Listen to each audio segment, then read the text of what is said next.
Hello नमस्कार दोस्तों, हम आपके सामने एक श्लोक प्रस्तुत कर रहे हैं संस्कृत का, जो इस प्रकार है। उदेति सप्ता ताम्र ताम्र एवास्तमेति च संपत्तो च विपत्तो महताम एक रूपताम। जिस प्रकार सूर्य उदय और अस्त के समय लाल रंग का दिखाई देता है, उसी प्रकार हम सभी को भी सुख में और दुख में सूर्य के समान, जैसे सूर्य उदय और अस्त के समय लाल रहता है, वैसे हमें सुख दुख में एक समान रहना चाहिए। आगे हम आपके सामने एक स्टोरी प्रस्तुत कर रहे हैं, जो मोटिवेशनल स्टोरी है, जिसका मॉरल है एक घना जंगल, और घने जंगल में बहुत सारे बंदर रहते हैं। और बंदर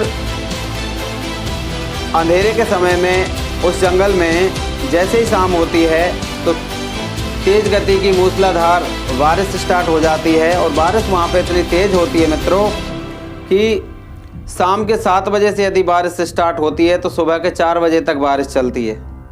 बस सदियों से बंदर भीगते आ रहे थे, लेकिन एक दिन बंदरों को काफ़ी ठंड का सामना करना पड़ा। उसी दिन सारे बंदर इकट्ठे हो गए और इकट्ठे होकर के एक सभा बनाई, और सभा में जो सबसे ज़्यादा उम्र का बंदर था उसको उच्च कुर्सी प्रदान की गई, और उनसे कहा गया कि भाई कोई ऐसी समस्या का समाधान बताओ कि जैसे इंसान सुखी है, आज नई नई कोठियाँ बनाई हैं, नए नए अच्छे अच्छे घर बना रखे हैं, पक्षी भी सुखी हैं, बड़े अच्छे अच्छे घोंसले बना करके रह रहे हैं, लेकिन हम इतने अभागे हैं कि सारी रात पानी में, बारिश के पानी में, बर्फ़ जैसे पानी में भीगते रहते हैं, और हमारी ज़िंदगी काफ़ी दुख में और कष्ट में है। वेरी सॉरो अर्थात कष्ट में है, तो इसका कोई समाधान खोजिए।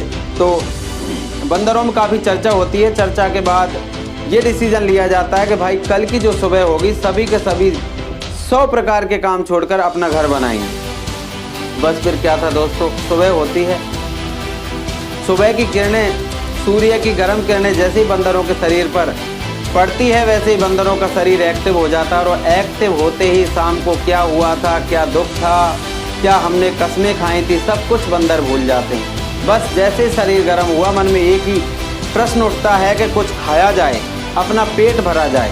इसी पेट भरने के चक्कर में बंदर सारे दिन उछल कूद करते करते करते करते उसी शाम में पहुंच जाते हैं। फिर से मित्रों बारिश होती है, और बारिश होती है, फिर से बंदर पानी में भीगते हैं मित्रों, और फिर से उनकी सभा होती है।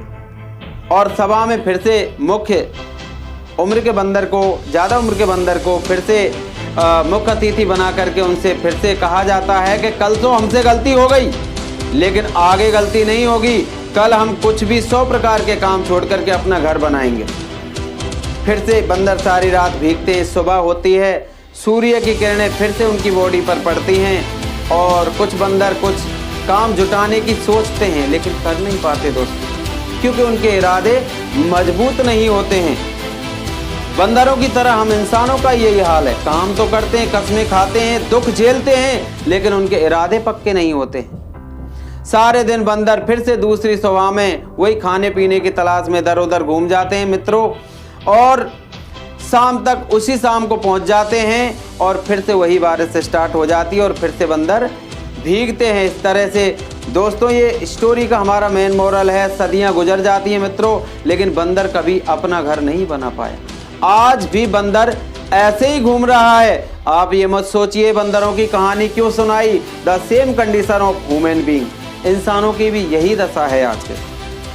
कितनी सारे जब कष्ट आता है तो विशेष प्रकार के नए नए डिसीजंस बनाते हैं, कस्में खाते हैं, वादे करते हैं। मैं तो ये कह रहा हूँ दोस्तों, हाथ तक काट करके खून से भी लिख देते हैं कि मुझे सफल होना है, मुझे सक्सेस होना है, और मुझे करके दिखाना है। लेकिन वो जोश, वो उत्साह केवल बंदरों की तरह ही दोस्तों 2 या 3 दिन का रहता है। तो हमको आज इस कहानी को सुनकर के ये कसम खानी है, दृढ़ निश्चय लेना है कि जो बीत गई सो बीत गई, बीती का शिकवा कौन करे, जो तीर कमान से निकल गया उस तीर का पीछा कौन करे। दोस्तों इससे पहले आपने क्या गलतियां की, क्या नहीं की, मुझे कुछ नहीं पता है, लेकिन आज से और अभी से जो बीत गई है उसका शिकवा बिल्कुल मत कीजिए, और पेन और कॉपी उठाइए दोस्तों, और आज ही डिसीजन लीजिए। डिसीजन ऐसा लीजिए दोस्तों जैसे कि आयरन मैन, यदि मैं सरदार वल्लभ भाई पटेल की बात करूं तो वो आयरन मैन के नाम से जाने जाते हैं। वो आयरन मैन के नाम से इसलिए नहीं जाने जाते हैं दोस्तों कि उनका शरीर लोहे का था, वो इसलिए आयरन मैन के नाम से जाने जाते हैं कि उनके अटल इरादे, मजबूत इरादे लोहे से भी पक्के थे। उन्होंने जो कह दिया वो बिल्कुल पत्थर की लकीर होता था, जो ठान लिया वो होके ही रहता था। इसी प्रकार से जैसे कि महात्मा गांधी जी ने दांडी यात्रा को सफल किया था, उसी प्रकार से मैं आशा करता हूं दोस्तों।